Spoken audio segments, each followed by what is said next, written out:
नमस्कार दोस्तों, wealth sky के एक और नए इंटरेस्टिंग वीडियो में आप सभी लोगों का स्वागत है। मेरा नाम है सुधीर और इस पर्टिकुलर वीडियो में हम बात करेंगे निफ्टी के बारे में। निफ्टी का monthly chart, weekly chart, day chart को एनालिसिस करेंगे। साथ ही साथ अंडरस्टैंड करने की कोशिश करेंगे कि निफ्टी के लिए अब प्राइस एक्शन कैसा बन रहा है। क्या निफ्टी यहाँ से लाइफ टाइम हिट करेगा या नहीं करेगा? अगर यहाँ पे लाइफ टाइम हिट होता है तो उसके बाद क्या हो सकता है, ये सारे पर्टिकुलर पॉइंट हम क्लियर करने की कोशिश करेंगे इस वीडियो में। तो जल्दी से इस वीडियो को स्टार्ट करते हैं। तो फाइनली दोस्तों, मैं आ गया हूँ ऑप्शन चेन डाटा पे और यहाँ पे हम समझेंगे कि निफ्टी का ऑप्शन चेन डाटा कैसा बना हुआ है और साथ ही साथ हम अंडरस्टैंड करने की कोशिश कर रहे हैं कि निफ्टी का monthly chart, weekly chart, day chart पे कैसा प्राइस एक्शन यहाँ पे दिख रहा है। क्या मार्केट यहाँ से लाइफ टाइम हिट करेगा, नहीं करेगा, इस चीज़ को हम समझने की कोशिश कर रहे हैं। ठीक है। सबसे पहली बात आती है कि अगर हम करेंटली निफ्टी की अगर हम देखें तो कहाँ पे क्लोजिंग आई है। लास्ट क्लोजिंग जो आई है वो 18,300 के ऊपर आई है, जो कि कह सकते हैं एक पॉजिटिव ही क्लोजिंग है, क्योंकि ओवरऑल निफ्टी कंटिन्यूसली 18,300 को होल्ड करने की कोशिश कर रहा है। इंट्राडे में भले हम नीचे गए, उसके बाद हमने जो क्लोजिंग दी है वो 18,300 के ऊपर दी है, तो अभी भी हमारा जो ओवरऑल ट्रेंड है वो पॉजिटिव ही इंडिकेट कर रहा है मार्केट के रिगार्डिंग। तो आगे आने वाले दिनों में आपको पॉजिटिव साइड पे ही ब्रेकआउट देखने को मिल सकता है। ये पॉइंट आपको क्लियरली दिमाग में सेट करके रखना चाहिए। ओवर द नाइट जो ग्लोबल मार्केट थे उनमें अगर देखा जाए तो डाउ ने थोड़ा सा अच्छा कामकाज किया था। आप देख सकते हो डाउ जोन्स करीब 199 पॉइंट चढ़ के बंद हुआ था। नैस्डैक फ्लैट बंद हुआ था। S&P 500 में भी करीब 18 पॉइंट का उछाल देखने को मिला था। दूसरी चीज़ देखने को मिली है कि आपका जो विक्स है, S&P 500 विक्स, वो ऑलमोस्ट आपका 23 पहुंच गया, जो कि ऑलमोस्ट सबसे लोअर लेवल है। अगर आप देखोगे तो ये सबसे ऑलमोस्ट लोअर लेवल के आसपास पहुंच गया, क्योंकि सितंबर के आसपास ये 22 के आसपास था। तो कहीं न कहीं अब मार्केट क्या है कि ग्लोबल मार्केट में भी एक सैचुरेशन लेवल आने लगा है। यानी वहाँ पे भी क्या होगा, मार्केट कंसोलिडेट करेगा, छोटी-छोटी रेंज में घूमेगा, तो जिसका इम्पैक्ट हमारे मार्केट में क्या पड़ेगा कि हमारा मार्केट भी थोड़ा-सा कंसोलिडेशन में ज़्यादा रहेगा रादर देन बड़े मोमेंटम। अब हालाँकि हमारे पास आगे आने वाले दिनों में इवेंट्स हैं, आपको पता है बजट है आपका, और मोस्ट प्रोबेबली आपका जो दिसंबर 15 के बाद जो होगा मार्केट में, कहीं न कहीं बजट का प्रिपरेशन होता है, तो कुछ प्रॉफिट बुकिंग होगी, कुछ सेक्टर्स चर्निंग होगी, ये सारी चीज़ें आपको देखने को मिलेगी। निफ्टी हमारा लाइफ टाइम हिट है, तो यहाँ से एक्सपेक्टेशंस है कि करीब 8 से 9% का करेक्शन आ सकता है, क्योंकि ओवरऑल बजट से पहले एक बार मार्केट में करेक्शन ज़रूर आ जाता है। तो उसके लिए आप पहले से ही प्रिपेयर रहिएगा। बट करेंटली ग्लोबल मार्केट के इंडिकेशन भी ऐसे दिख रहे हैं कि ये थोड़ा-सा अब सैचुरेशन लेवल में जाने वाले हैं। हालाँकि बीच-बीच में इवेंट रहेंगे, यूएस इन्फ्लेशन डाटा आएगा, यूएस फेड पॉलिसी आएगा, हमारी भी पॉलिसी है अराउंड 4 से 5 तारीख के आसपास की। तो वो सारी चीज़ें कहीं न कहीं मार्केट को इम्पैक्ट करेगी, बट अभी जो सिचुएशन दिख रही है वो कंसोलिडेशन की ज़्यादा दिख रही है एज़ पर द विक्स के हिसाब से। अगर हम निफ्टी को एग्ज़ैक्टली समझने की कोशिश करें तो ऑप्शन चेन डाटा में अगर आप देखोगे तो ये मंथली सीरीज़ है, और मंथली सीरीज़ में आपको दिख रहा है कि 18,300 की जो पुट है वहाँ पे करीब-करीब 68 लाख का ओपन इंटरेस्ट खड़ा हुआ है, और कॉल पे आपका 73 लाख का ओपन इंटरेस्ट दिख रहा है। इसका मतलब क्या है, स्टिल ज़्यादातर स्मार्ट लोग क्या कर रहे हैं, 18,300 को शॉर्ट स्ट्रैडल बेच के कामकाज कर रहे हैं, क्योंकि प्रीमियम अच्छा है, करीब ₹200 का प्रीमियम है, जो कि सेफ्टी प्रोवाइड करता है 18,500 से लेके 18,100 तक की। तो ये काफ़ी अच्छा प्रीमियम है देखा जाए, क्योंकि अब हमारे पास ज़ाहिर-सी बात है 5 ट्रेडिंग सेशन ही रह जाएँगे। 5 भी नहीं, 4 ट्रेडिंग सेशन रह जाएँगे। मंडे, ट्यूसडे, वेडनेसडे, थर्सडे आपकी एक्सपायरी हो जाएगी। तो 4 ट्रेडिंग सेशन के हिसाब से ₹200 का प्रीमियम बहुत बेहतरीन प्रीमियम है, अगर देखा जाए तो।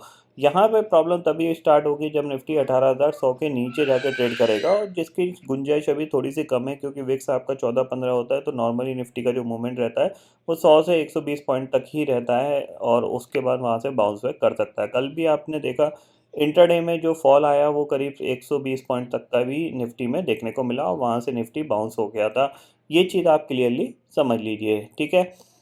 अगर आप थोड़ा-सा यहाँ पे ऑप्शन राइटिंग में थोड़ा-सा अगर आप फ़ोकस करोगे तो आप 18,300 से लेके 18,500 की कॉल पे अगर फ़ोकस करोगे, तो करीब-करीब 73 लाख का ओपन इंटरेस्ट 18,300 की कॉल पे, 1 करोड़ 5 लाख का ओपन इंटरेस्ट 18,400 की कॉल पे है, 18,500 की कॉल पे करीब 76 लाख का ओपन इंटरेस्ट है। अब अगर कंपेयर किया जाए तो ऑलमोस्ट अगर देखा जाए तो 2.5 करोड़ से ज़्यादा का ओपन इंटरेस्ट यहाँ पे खड़ा हुआ है, जो कि ये इंडिकेशन दे रहा है कि अगर मार्केट में शॉर्ट कवरिंग बनी, यानी मार्केट ने अगर कुछ इंपॉर्टेंट लेवल ब्रेक किए, जैसे कि 18,440, अगर ये ब्रेक हुआ तो मार्केट में शॉर्ट कवरिंग काफ़ी अच्छी आ सकती है। फिर ईज़िली निफ्टी 18,520 और 30 के ज़ोन तक जा सकता है, ठीक है।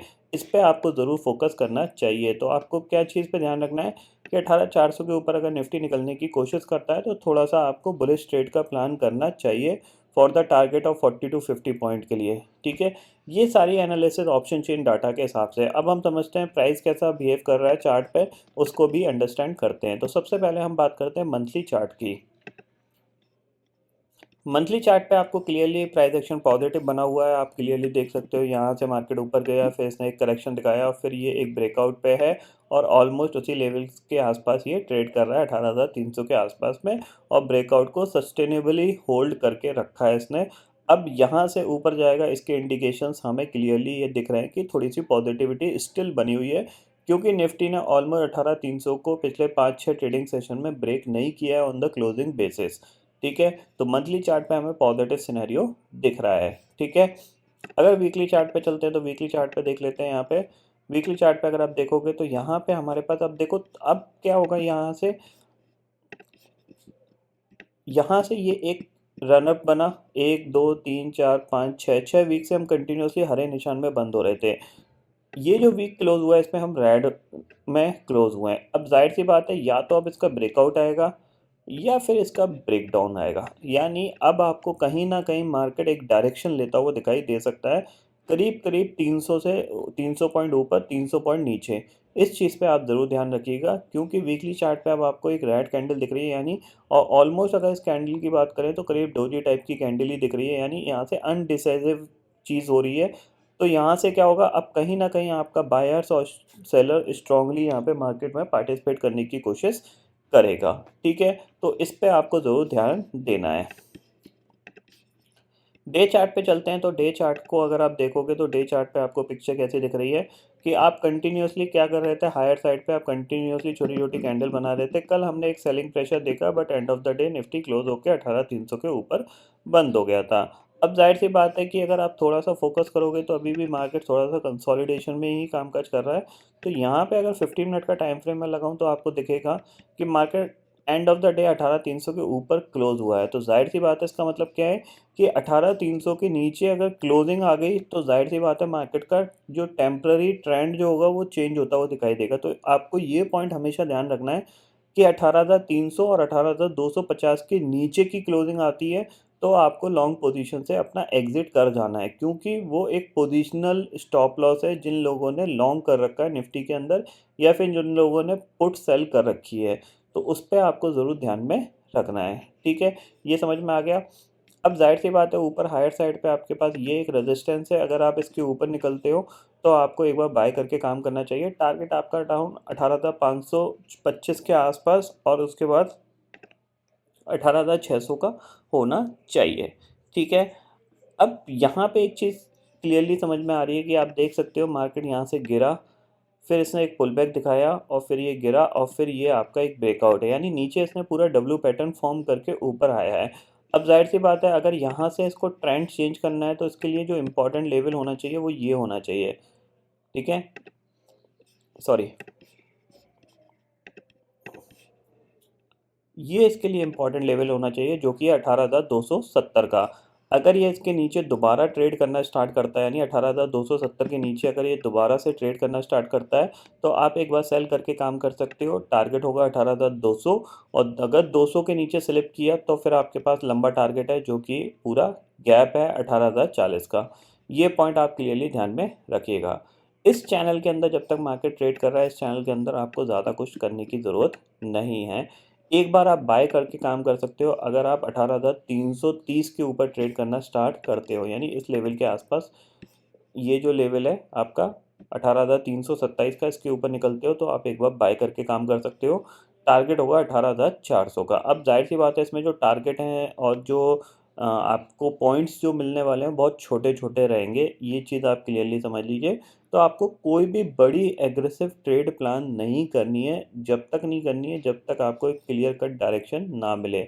अभी मार्केट की क्लियर कट डायरेक्शन बिल्कुल नहीं है। मार्केट मॉर्निंग में गिरता है, सेकंड हाफ में रिकवर हो जाता है। अगर मॉर्निंग में चढ़ता है तो सेकंड हाफ में गिर जाता है। तो जिसकी वजह से क्या है, जो प्रीमियम होते हैं सुबह उठ के प्रीमियम बढ़ते हैं, शाम को मार्केट रिकवर हो जाता है तो वो प्रीमियम ड्रास्टिकली ड्रॉप होते हैं, जिसकी वजह से क्या है, काफ़ी ज़्यादा लोगों को यहाँ पे प्रॉब्लम आ रही है और उनको लॉसेस हो रहे हैं।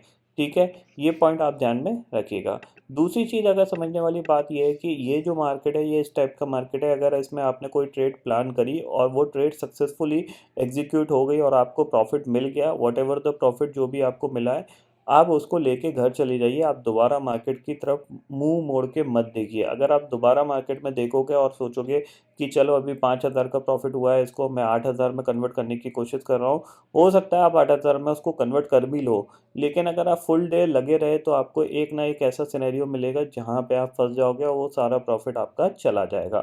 क्योंकि यहाँ पे क्या होता है, सारा माइंडसेट का खेल है। माइंडसेट का मतलब देखो, यहाँ से मार्केट गिरा, जाहिर सी बात है आपका माइंडसेट क्या बोल रहा है, मार्केट गिर रहा है तो आप शॉर्ट में ज़्यादा फोकस करोगे। ठीक है, मार्केट ने पुल किया, मार्केट पुल हुआ, फिर मार्केट गिरा तो जाहिर सी बात है आप क्या करोगे, आपको दिखेगा यार मार्केट ब्रेकडाउन दे रहा है तो मैं एग्रेसिव शॉर्ट कर लेता हूँ। ठीक है, तो जो आपने सुबह कमाया, ठीक है, शॉर्ट करके आपको पैसा मिला, मार्केट ने पुल किया, दोबारा से एक शार्प सेलिंग आई, आपको लगा ब्रेकडाउन हो रहा है, आपने लोअर लेवल पे दोबारा से पुट्स खरीद ली, मार्केट वहीं से रिकवर हो गया। तो क्या हुआ आपका, आपने जो सुबह कमाया शाम को आपने वापस मार्केट में डाल दिया, उतना उल्टा आपकी जेब से और पैसे लग गए। तो ये पॉइंट आपको ध्यान में रखना है कि ये जो जिस टाइप का मार्केट है ना, इस मार्केट पे आपको फोकस ये रखना है कि मेरे को अगर प्रॉफिट मिल जाता है, जो भी प्रॉफिट मिला मुझे, उसको मैं लेके घर निकल लेता हूँ। अब मैं ज़्यादा दोबारा मार्केट में पार्टिसिपेट नहीं करूँगा। नेक्स्ट डे फिर मेरे को अपॉर्चुनिटी मिलेगी, देन मैं ट्रेड करने की कोशिश करूँगा। आज के लिए मेरा हो गया है, फ़िलहाल मैं इस पे इससे ज़्यादा ट्रेड नहीं करूँगा। अगर आप करोगे तो कहीं न कहीं ये ऐसे सिनेरियो में, या फिर आप ये देख सकते हो यहाँ पे भी ये एक सिनेरियो था कि यहाँ पे मार्केट आपका मॉर्निंग में ऊपर गया, साइडवेज गया, फिर सेकंड हाफ में गिर गया। तो थोड़ा-सा आपको क्या है कि अपने हाथ को कंट्रोल रखना होगा, हाथ की खुजली को थोड़ा-सा आपको अपने हाथ से ही मिटाना होगा, ट्रेडिंग से नहीं मिटेगी।